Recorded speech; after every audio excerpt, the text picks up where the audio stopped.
खौफ, कुरान मजीद की कसम कि तुम पैगंबर हो।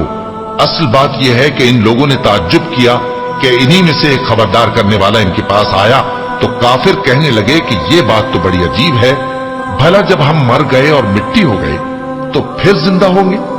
ये जिंदा होना अक्ल से बईद है।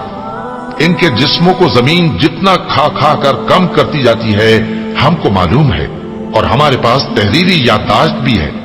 बल्कि अजीब बात यह है कि जब इनके पास दीन हक आ पहुंचा तो इन्होंने उसको झूठ समझा। सो ये एक उलझी हुई बात में पड़े हैं। क्या इन्होंने अपने ऊपर आसमान की तरफ निगाह नहीं की कि हमने उसको कैसे बनाया और सजाया और इसमें कोई शिगाफ तक नहीं? और जमीन को देखो, इसे हमने फैलाया और इसमें पहाड़ रख दिए और इसमें हर तरह की खुशनुमा चीजें उगाई ताकि रुजू लाने वाले बंदे हिदायत और नसीहत हासिल करें।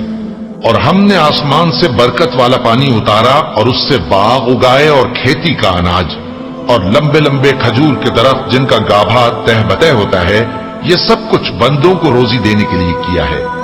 और इस पानी से हमने मुर्दा जमीन को जिंदा किया। बस इसी तरह क़यामत के रोज निकल पड़ना है।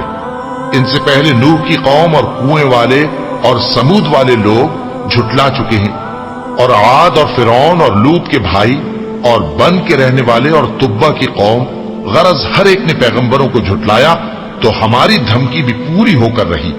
तो क्या हम पहली बार पैदा करके थक गए? नहीं, बल्कि ये असर नौ पैदा करने के बारे में शक में पड़े हुए हैं। और हम ही ने इंसान को पैदा किया है और जो ख्यालात उसके दिल में गुजरते हैं हम उनको जानते हैं, और हम तो रगे जान से भी ज्यादा उसके करीब हैं। जब वो कोई काम करता है तो दो लिखने वाले जो दाएं बाएं बैठे हैं लिख लेते हैं। कोई बात उसकी जबान पर नहीं आती मगर एक निगहबान उसके पास लिख लेने को तैयार रहता है। और मौत की बेहोशी हकीकत खोलने को तारी हो गई। ऐ इंसान, यही वो हालत है जिससे तू भागता था, और सूर फूंका जाएगा, यही अजाब की धमकी का दिन है।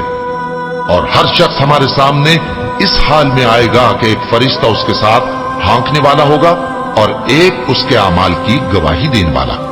ये वो दिन है कि इससे तू गाफिल हो रहा था, अब हमने तुझ पर से पर्दा उठा दिया तो आज तेरी निगाह तेज है। और उसका हम नशी फरिश्ता कहेगा कि ये अमाल नामा मेरे पास तैयार है। हुक्म होगा कि हर सरकश नाशुक्रे को दोज़ख में डाल दो। जो माल में बुख्ल करने वाला, हद से बढ़ने वाला, शुबे निकालने वाला था, जिसने अल्लाह के साथ और माबूद मुकर्रर कर रखे थे, तो उसको सख्त अजाब में डाल दो। उसका साथी शैतान कहेगा कि ऐ हमारे परवरदिगार, मैंने इसको गुमराह नहीं किया था, बल्कि ये आप ही रस्ते से दूर भटका हुआ था। अल्लाह कहेगा कि मेरे हुजूर में रद्दो कद न करो, मैं तुम्हारे पास पहले ही अजाब की वईद भेज चुका था। मेरे यहां बात बदला नहीं करती और मैं बंदों पर जुल्म करने वाला नहीं।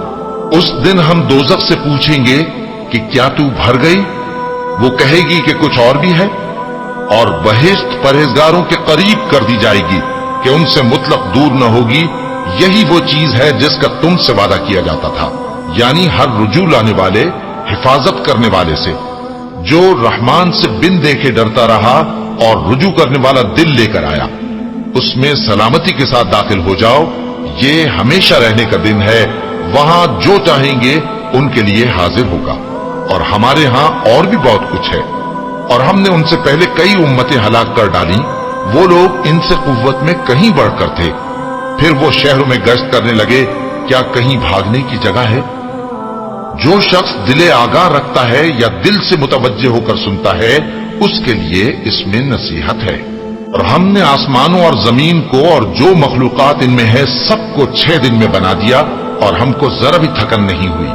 तो जो कुछ ये कुफ्फार बकते हैं उस पर सब्र करो, और आफताब के तुलू होने से पहले और उसके गुरूब होने से पहले अपने परवरदिगार की तारीफ के साथ तस्बीह करते रहो, और रात के बाज औकात में भी और नमाज के बाद भी उसी के नाम की तस्बीह किया करो।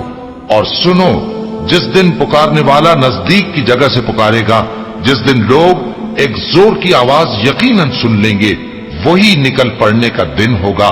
हम ही तो जिंदा करते हैं और हम ही मारते हैं और हमारे ही पास लौट कर आना है। उस दिन जमीन उन पर से फट जाएगी اور وہ झटपट निकल खड़े होंगे।